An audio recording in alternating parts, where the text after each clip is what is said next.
So guys, जो आज की वीडियो का टॉपिक है वो तो आपने देखा होगा, मेडिकल माल प्रैक्टिस या फिर मेडिकल मिसकंडक्ट के बारे में।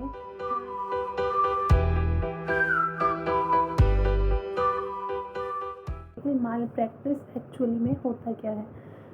Actually medical misconduct is a thing जब कोई भी मेडिकल प्रोफेशनल, चाहे वो एक डॉक्टर हो, सर्जन हो, फिजियोथेरेपिस्ट हो, कोई भी हो, वो एक गलती कमिट करता है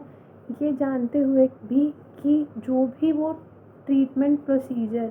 पेशेंट के ऊपर लगा रहा है या फिर वो जिस भी तरीके से पेशेंट को टच कर रहा है, ट्रीट कर रहा है, वो गलत है। तो सबसे पहली चीज़ आती है कि विदाउट नॉलेज अगर आप ट्रीटमेंट दे रहे हैं, फॉर एन एग्ज़ाम्पल, अगर आप फिजियोथेरेपिस्ट हैं, ओके, आपके पास पेशेंट आता है and you are giving treatment to the patient and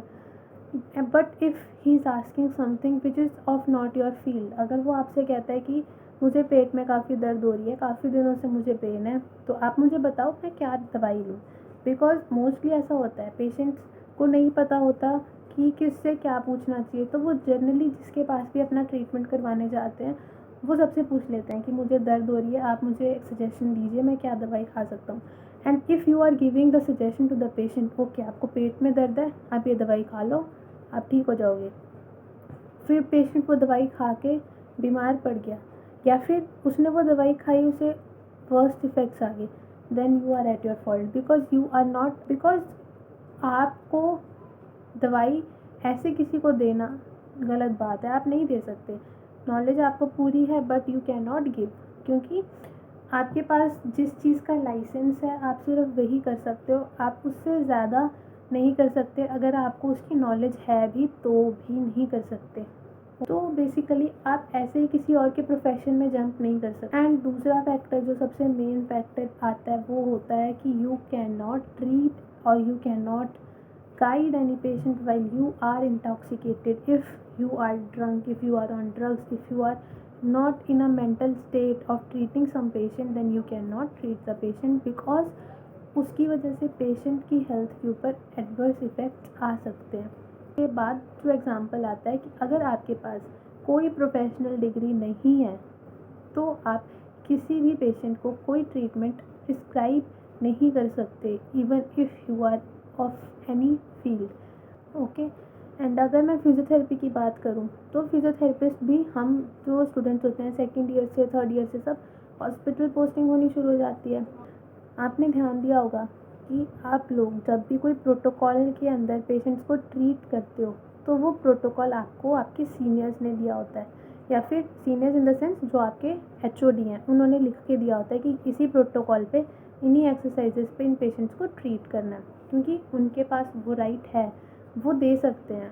but आप अगर अपना प्रोटोकॉल सेट कर लोगे कि ये प्रोटोकॉल जो सर ने दिया ये तो गलत है, ये मेरा प्रोटोकॉल है, ये ठीक है, तो नहीं, आप ऐसा बिल्कुल भी नहीं कर सकते। क्योंकि जो अगला पॉइंट है वो ये है कि you can not treat a patient without informing them. तो उसमें क्या होता है कि if you are giving a treatment to the patient, अगर आप किसी पेशेंट को, सपोज अगर मैं प्रॉपर फिजियोथेरेपी वाली ट्रीटमेंट की बात करूँ, अगर आप किसी पेशेंट्स को मैनिपुलेशन कर रहे हैं, मैनुअल थेरेपी दे रहे हैं, मैनिपुलेशन कर रहे हैं उसकी, एंड तो बिना एक्सप्लेन किए आप उसके ऊपर प्रॉपर वो ट्रीटमेंट देने में लगे हुए हो, तो पेशेंट डर जाएगा, यार ये क्या कर रहा है मेरे ऊपर, मुझे तो समझ ही नहीं आ रहा। वो हो सकता है आए ही ना मुड़ के आपके पास दोबारा से, या फिर वो बोले आपने वो जो मेरे साथ किया था ना, जो आपने हड्डियों के ऊपर फोर्स लगाई थी, उसकी वजह से तो मुझे और ज़्यादा दर्द होने लगी। तो वो चीज़ आप नहीं कर सकते। आपको पहले पेशेंट का पूरा असेसमेंट लेना चाहिए। असेसमेंट लेने के बाद आपको उसे एक्सप्लेन करना चाहिए कि देखो मैंने आपका ऐसे असेसमेंट लिया है, इसके अंदर ये डायग्नोस हुआ है, अब इसकी ट्रीटमेंट के अंदर मैं आपको हर सेशन के ऊपर थोड़ा थोड़ा मोबिलाइज करूँगा, मोबिलाइजेशन टेक्निक्स अप्लाई करूँगा, एंड उससे आपको बेनिफिट होगा। हो सकता है थोड़ी सी पेन रहे आपको कुछ दिनों तक, तो आप उसको इग्नोर करना, ज़्यादा पेनफुल नहीं होगा और थोड़े टाइम बाद वो बिल्कुल ठीक हो जाएगा। अगर आप in step by step patients के साथ चलोगे तो वो पेशेंट समझ जाएगा कि हाँ, उन्होंने बोला था कि इससे जो है हल्की सी पेन होगी, वैसे तो ठीक है, तो उनकी साइकोलॉजी उसी हिसाब से सेट हो जाएगी। But if you are not informing your patient और फिर भी आप लगे हुए हो करने में, तो फिर पेशेंट डर जाएगा, उन्हें लगेगा कि शायद आप ही की वजह से उनकी दर्द और ज़्यादा इंक्रीज़ हुई है, okay. And if you are applying any modality on the patient, तो कभी भी ऐसे अपने आप से कोई मोडालिटी नहीं लगानी चाहिए, हमेशा उन्हें इन्फॉर्म करना चाहिए कि आपको इस मोडालिटी के अंदर अगर आप टेंस लगा रहे हैं तो you should tell your patient कि जो मैं टेंस लगा रहा हूँ आपको ऐसा लगेगा जैसे चींटियाँ काट रही हैं, तो you have to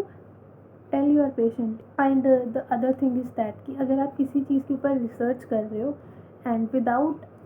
informing the patient आप उनकी पूरी प्रोटोकॉल अपने रिसर्च में ले जाते हो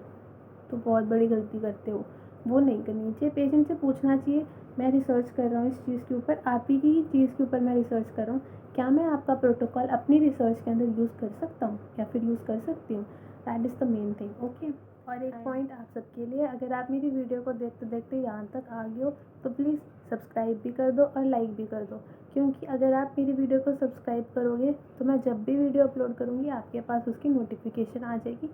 और आप कोई भी इंफॉर्मेटिव वीडियो को मिस नहीं करोगे। कॉन्फिडेंशियलिटी, आपको कॉन्फिडेंशियल रखना है पेशेंट के प्रोटोकॉल को। अगर आपके पास कोई भी पेशेंट है उसकी हमेशा प्रोटोकॉल्स को कॉन्फिडेंशियल ही रखना है। अगर आप कभी भी जॉब पर हो, कहीं काम कर रहे हो और कोई पूछे आपसे थर्ड पर्सन आके कि यार मेरे को इसका बताइए पेशेंट का क्या है, तो आपको नहीं शेयर करना। पेशेंट और आपके बीच की जो बातें हैं, जो ट्रीटमेंट्स हैं, जो भी सब कुछ है वो आप दोनों के बीच ही रहना चाहिए, किसी थर्ड पर्सन को नहीं बताते। Okay, and the most important thing is your touch, because physiotherapy is hands on treatment. हम लोगों को हर टाइम बाद पेशेंट को टच करना पड़ता है फॉर द ट्रीटमेंट। तो जो टच है, touch should be gentle, touch कभी भी गलत नहीं होना चाहिए फॉर द बॉयज़ और फॉर द गर्ल्स। अगर आप अपने ऑपोजिट जेंडर को टच कर रहे हो तो वो टच कभी भी गलत नहीं होना चाहिए।